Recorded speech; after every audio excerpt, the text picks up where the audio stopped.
Kini, kehidupan baru saya dengan mengenakan pakaian Kristus, menjadi anggota gereja Katolik, dan saya pun memilih nama Santa Natalie sebagai santa pelindung saya. Selamat pagi saudara-saudara yang terkasih.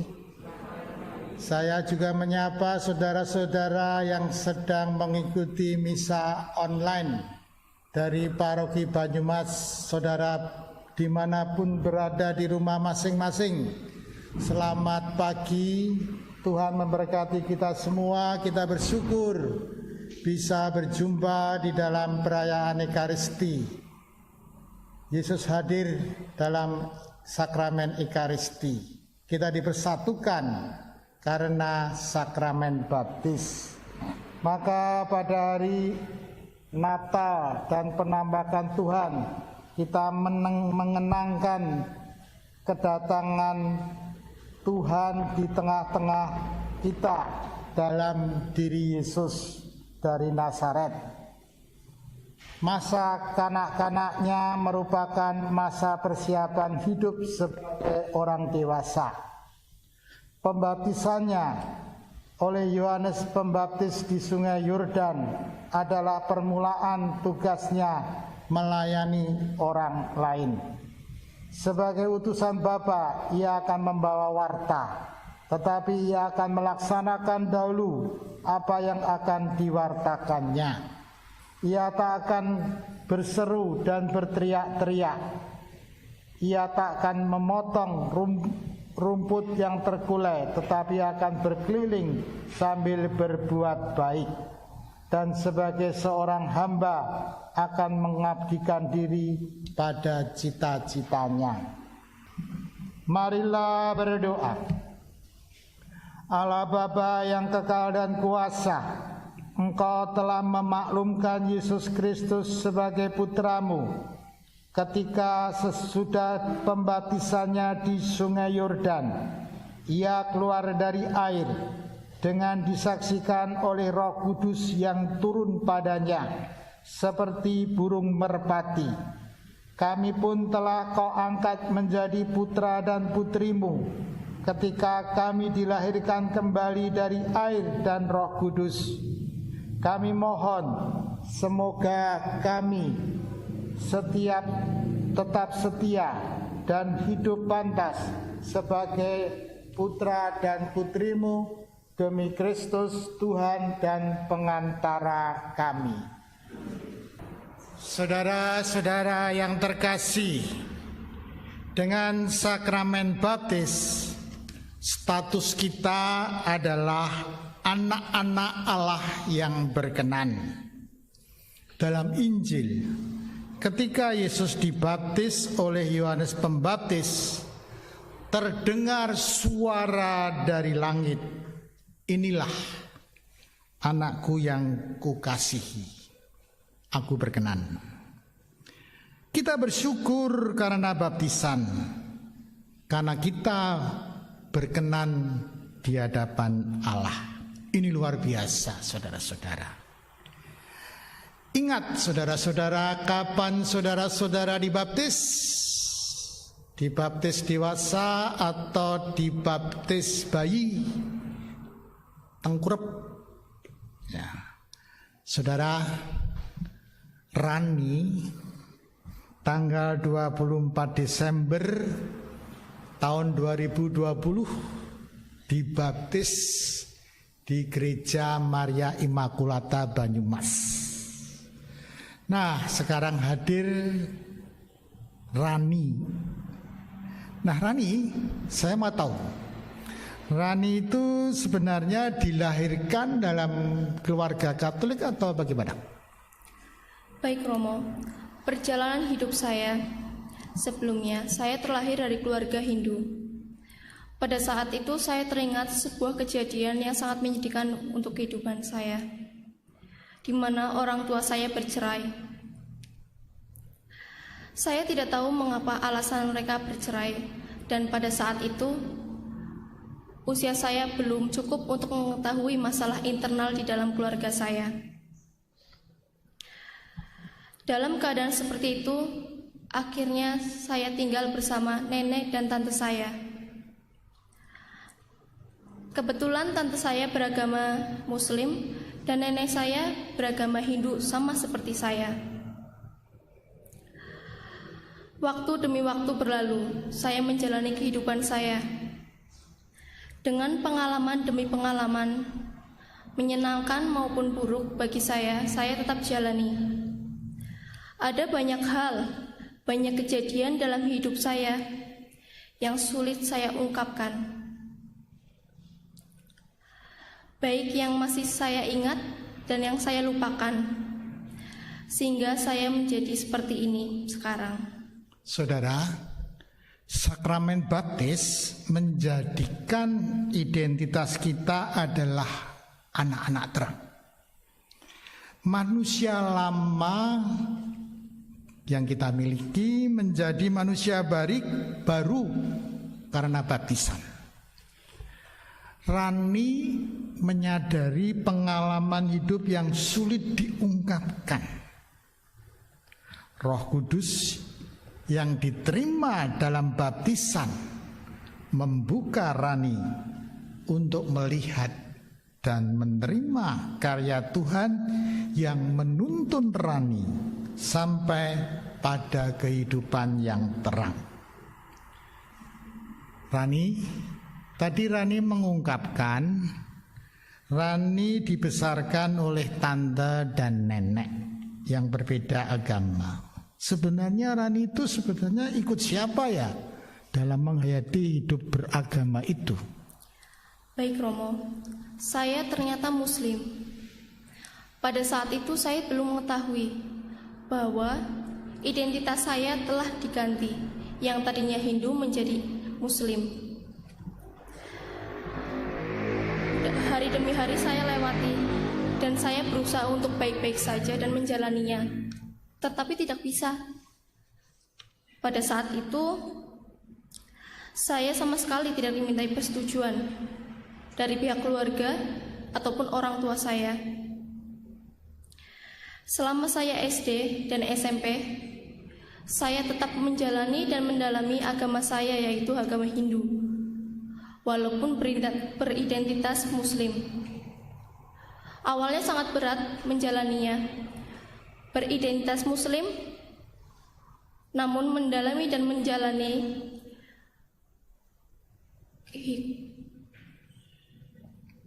agama Hindu. Rani, bagaimana Rani mengenal ajaran Yesus dan akhirnya dibaptis, masuk menjadi anggota gereja Katolik? Baik Romo, dengan seiringnya waktu, saya mulai terganggu dan tidak nyaman dengan identitas saya sebagai Muslim. Kebetulan pada saat itu saya memasuki SMK Yosudarso Sokaraja, dan mulailah hidup baru. Saya berjumpa dengan teman-teman beraneka ragam dan memiliki agama yang berbeda-beda. Awalnya saya canggung, tapi saya mulai terbiasa dengan keadaan tersebut. Keadaan di mana sebelumnya saya tidak pernah dapatkan di sekolah sebelumnya. Walaupun berbeda-beda agama, tetapi ada suatu hal yang membuat saya terkesan. Tetap ada kasih dan cinta, saling menolong satu sama lain, menghargai sebagai saudara di satu atap sekolah. Kebetulan di SMK Yosudarso ini sebagian besar adalah beragama Katolik dan Kristen. Makin lama saya mengambil pelajaran dari sekolah saya yang belum pernah saya dapatkan di sekolah saya sebelumnya. Dengan suasana lingkungan yang hangat dan penuh dengan cinta, baik di antara siswa dan guru-guru, saya tertarik dan terpanggil untuk menjadi bagian dari hidup orang Katolik. Saudara, ternyata lingkungan sekolah yang Katolik atau lingkungan hidup kita yang Katolik itu menumbuhkan daya tarik, minat. Ya. Nah, sebenarnya Rani, apa yang Rani tertarik ya? Yang menarik dari agama Katolik itu apa, Rani ya? Kedamaian. Benar itu kedamaian, Rani? Benar, Romo, kedamaian. Ya. Saya mendapatkan kedamaian di lingkungan sekolah saya, sekolah Katolik. Saya belum berani pada saat itu menyatakan keinginan saya untuk memasuki gereja Katolik. Tapi saya berusaha memendam semua itu dengan keyakinan suatu saat bahwa saya dan keinginan saya dapat terkabul dan tercapai sesuai dengan jalan yang telah ditentukan oleh Tuhan. Saudara, Yohanes Pembaptis itu menyerukan, bertobatlah, mintalah dibaptis karena kerajaan Allah sudah dekat. Syarat dibaptis adalah bertobat. Bertobat itu menyadari sebagai orang berdosa dan berubah hidupnya dengan tujuan agar masuk surga. Sederhana sekali syaratnya pada zaman Yohanes Pembaptis. Lalu banyak orang datang bertobat dan minta dibaptis. Itu baptisan pada zaman Yohanes Pembaptis, saudara. Nah, sekarang menjadi orang Katolik dengan dibaptis itu susah syaratnya, prosedurnya macam-macam. Benarkah itu? Bagaimana dengan Rani? Rani tidak otomatis dibaptis. Rani disiapkan sebagai calon baptis katekumen belajar agama dulu. Rani, memang rumitkah Rani menjalani persiapan itu? Benar, Romo, semuanya sangat sulit. Setelah saya lulus dari SMK, saya baru berani untuk memutuskan masuk gereja Katolik. Saya merasa lega dan penuh syukur karena saya meminta izin kepada orang tua dan keluarga. Akhirnya saya diberi kesempatan dan diizinkan untuk memasuki agama Katolik. Adapun orang yang berjasa dalam hidup saya, yaitu keluarga Bapak Alex, yang membantu saya, membimbing saya, mengajarkan banyak hal untuk saya, dan mengenalkan tata cara ibadah, misa, dan lingkungan gereja Katolik. Saya mendapat pelajaran agama ini dari dua guru saya, yaitu Bu Justin dan Bapak Pasuki. Selain itu, saya juga belajar sendiri dengan cara membaca kitab, doa, dan ternyata tidak semudah itu. Semuanya sangat sulit bagi saya. Biarpun sulit, tapi saya tetap usahakan. Saya harus bisa dan mampu. Saya jalani pelajaran demi pelajaran sampai pada suatu saat di mana benar-benar hujan deras di Banyumas, saya tetap datang untuk pelajaran. Dan akhirnya hari yang saya tunggu datang, di mana di masa Advent saya telah dibaptis. Dibaptis berarti menanggalkan baju lama, kehidupan lama, ganti baju baru, mengenakan pakaian Kristus, kehidupan baru, hidup dengan semangat dan sesuai dengan ajaran Yesus Kristus. Nah, Rani, apa yang Rani alami ketika menerima sakramen baptis? Baik, Romo, hal yang membuat saya bahagia dan saya senang sekali Penantian begitu lama yang menyulitkan diri saya dan penantian yang begitu panjang untuk saya. Tiba saatnya di tanggal 24 pagi, saya telah dibaptis oleh Romo Niko S. Saya bersyukur dan penuh sukacita. Saya mengalami kedamaian dan kesejukan rohani. Pada saat air baptis mengenai kepala saya tak henti-hentinya mengucapkan syukur. Sungguh pengalaman yang tidak pernah saya lupakan.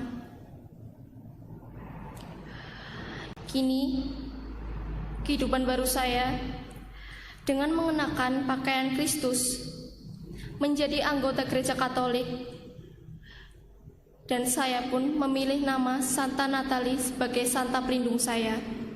Saudara, nama baptis itu penting loh. Bukan hanya embel-embel, bukan hanya untuk keren-keren, menjadi viral.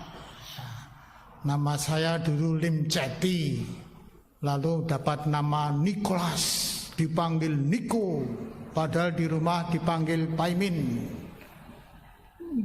Bukan hanya soal keren-keren ya, nama baptis itu punya arti.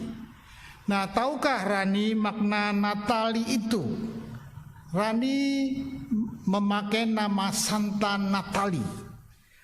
Natalie berasal dari kata Latin Natalis Domini, yang berarti hari kelahiran Tuhan atau hari Natal.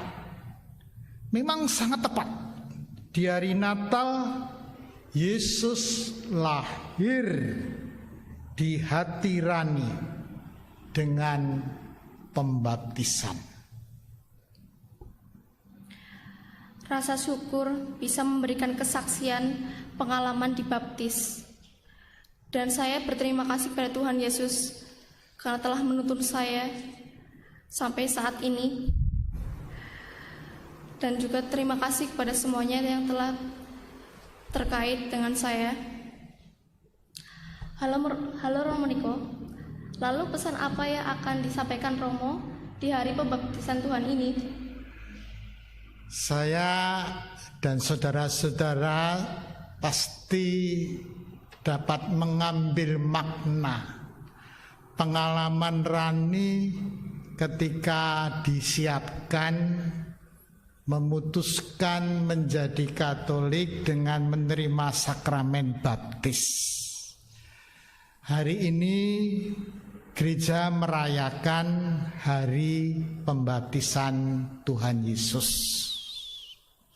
Ingat saudara-saudara, dengan sakramen baptis kita menjadi keluarga Allah. Ingat saudara-saudara, ketika Yesus datang kepada Yohanes Pembaptis dan minta dibaptis, Yesus ditenggelamkan. Artinya Yesus putra Allah, Allah sendiri masuk dalam kehidupan dunia, kehidupan manusia yang penuh dengan lumpur, yang penuh dengan dosa, yang penuh dengan kegelapan. Mau masuk dengan membawa misi keselamatan. Ketika Yesus muncul, ditenggelamkan lalu muncul, terkoyaklah langit saudara-saudara, terdengarlah suara, inilah anakku yang kukasihi. Lalu ada burung merpati, Roh Kudus, Bapa, Putra dan Roh Kudus dalam pembaptisan itu. Itu berarti lewat pembaptisan Yesus yang tidak berdosa mau hadir masuk dalam kehidupan kita semua. Allah solider, Allah setia kawan. Maka dengan sakramen baptis pesannya adalah kita juga menghargai sakramen baptis, bangga akan sakramen baptis, dan menjadikan kita seperti Yesus mau setia kawan, mau berbagi, mau solider, apalagi di masa corona ini. Maka saudara-saudara, saya mau mengajak bersyukurlah atas rahmat sakramen baptis, dan penuhilah panggilan kita masing-masing dengan membawa misi setia kawan, solidaritas, mau senasib, apalagi di masa corona ini. Amin. Marilah berdoa. Allah Bapa kami di surga, baptislah kami dengan Roh-Mu, agar kami dengan tulus ikhlas bersikap baik terhadap sesama, penuh perhatian terhadap yang lemah, membangkitkan dan menguatkan mereka. Semoga dengan demikian kerajaan-Mu benar-benar datang di tengah-tengah kami. Demi Kristus, Tuhan dan pengantara kami.